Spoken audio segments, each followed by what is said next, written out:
ಪರಮ ಪೂಜ್ಯ ಸ್ವಾಮೀಜಿಯವರ ಪಾದಗಳಿಗೆ ನಮಸ್ಕರಿಸುತ್ತಾ ಜಾತ್ರಾ ಮಹೋತ್ಸವದಲ್ಲಿ ಭಾಗವಹಿಸಲಿಕ್ಕೆ ಬಂದಿರುವಂಥ ಆತ್ಮೀಯರು ಕಿತ್ತೂರು ಶಾಸಕರಾದ ಬಸಪ್ಪ ಪಾಟೀಲ್ ಇಂದಿನ ಬೆಳಗಾವಿ ಜಿಲ್ಲಾಧಿಕಾರಿಗಳಾದ ಹಿರೇಮಠವರು ಎಲ್ಲ ಭಕ್ತಾದಿಗಳೇ ಪ್ರತಿ ವರ್ಷ ಭಕ್ತರ ಮೂಲಕ ಜಾತ್ರೆಯನ್ನು ನಾವು ಮಾಡ್ತಾ ಇದ್ವಿ. ಸುಮಾರು ಸಾರಿ ನಾನು ಕೂಡ ಈ ಜಾತ್ರಾ ಮಹೋತ್ಸವದಲ್ಲಿ ಭಾಗವಹಿಸಿದ್ದೀನಿ.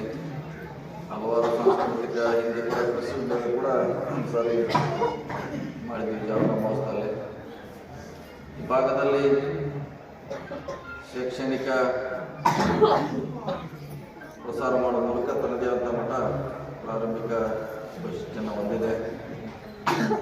ಹಲವಾರು ಕಳಿಸಿದ ಭಕ್ತರು ಭಾಳ ದಿನದಿಂದ ಒಂದು ಕಲ್ಯಾಣ ಮಂಟಪ ಕಟ್ತಾ ಇದ್ದಾರೆ. ಸುಮಾರು ವರ್ಷದಿಂದ ನಡೀತಾನೆ ಇದೆ. ಜಾತ್ರೆಯಲ್ಲಿ ಒಂದ್ಸಾರಿ ಒಂದ್ಸಾರಿ ಮಾಡಿ ಅದು ಯಾವ ರೀತಿ ಮುಗಿಸ್ಬೇಕು ಅನ್ನೋದ್ರ ಬಗ್ಗೆ ಚಿಂತನೆ ಮಾಡೋಣ.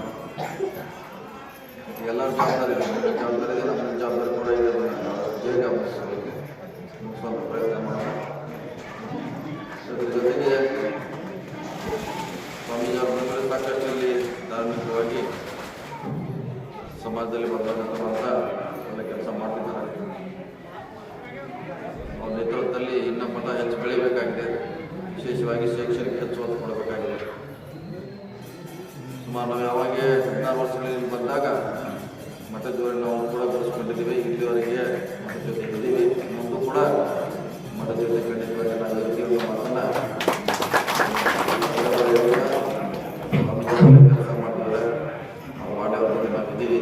ಜಾತ್ರಾ ಕೂಡ ಯಶಸ್ವಿಯಾಗಲಿ ಅಂತ ಹೇಳಿ ಹೊಗಳಬೇಕಂತಲ್ಲ, ನಾವೇನು ಯಾರು ಮಾಡೋದಿಲ್ಲ. ಆದರೆ ನಿಮಗೆ ಗೊತ್ತಿದೆ ಎಲ್ಲ ಅವರು ಎಷ್ಟು ಕೆಲಸಗಳನ್ನು ಮಾಡಿದ್ದಾರೆ, ರೋಡ್ಗಳು ಯಾವ ಇದ್ದಾವೆ, ಅವ್ರು ಬಂದ ಮೇಲೆ ಶಾಲೆಗಳು ಸುಸಜ್ಜಿತವಾಗಿ ಕಟ್ಟಡಗಳನ್ನು ಕಂಡಿವೆ. ಹೀಗೆ 10 ಆಸ್ಪತ್ರೆಗಳ ಕಟ್ಟಡಗಳನ್ನು ಕಂಡಿವೆ. ಹೀಗೆ 10 ಹಲವು ಜನಪರವಾಗಿರ್ತಕ್ಕಂಥ ಕೆಲಸವನ್ನು ತಮ್ಮದೇ ಆಗಿರ್ತಕ್ಕಂಥ ಕ್ರಿಯಾಶಕ್ತಿಯನ್ನು ಮಾಡಿದ್ದಾರೆ. ಅವರು ಸರ್ಕಾರ ಇರ್ಬೋದು, ಸರ್ಕಾರ ಇಲ್ಲದೇ ಇರ್ಬೋದು. ಅವರು ಸರ್ಕಾರದಾಗಿದ್ದರೂ ನಮ್ಮ ಮಠದ ಕೆಲಸ ಮಾಡ್ಯಾರ, ಇಲ್ಲದಾಗೂ ನಮ್ಮ ಮಠದ ಕೆಲಸ ಮಾಡ್ಯಾರ. ಅವರು ಸರ್ಕಾರದೇ ಇದ್ದಾಗ ಅದು ಭಾಳ ಚಲೋ ಆಗಿದ್ದೀವಿ. ಇಂಥ ಶಾಸಕರು ಸಿಗೋದು ಎಲ್ಲಿ ಸಿಗೋದಿಲ್ಲ, ನಮಗೆ ಸಿಕ್ಕಾರಿದ್ದೀವಿ. ಅದು ಭಾಳ ಎಲ್ಲರ ಒಂದು ಸೌಭಾಗ್ಯ ಅಂತ ತಿಳ್ಕೊಂಡು ನಾವು ಭಾವಿಸ್ತೇವೆ. ಅವ್ರ ಪರವಾಗಿ ನಾವು ಮನೆಯಿಂದಲೂ ಕೂಡ ಅವರ ಜೊತೆಗೆ ನಾವಿದ್ದೇವೆ. ನಮ್ಮ ಮಠದ ಸಮಸ್ತ ಸದ್ಭಕ್ತರು ಕೂಡ ಅವರ ಜೊತೆಗಿದ್ದಾರೆ. ಯಾಕಂದರೆ ಅವರು ಮಾಡುವ ಕೆಲಸಗಳೇ ಇದಕ್ಕೆಲ್ಲ ಒಂದು ಕಾರಣ ಅಂತ ತಿಳ್ಕೊಂಡು ನಾವು ಹೇಳ್ತಾ ಇದ್ದೇವೆ.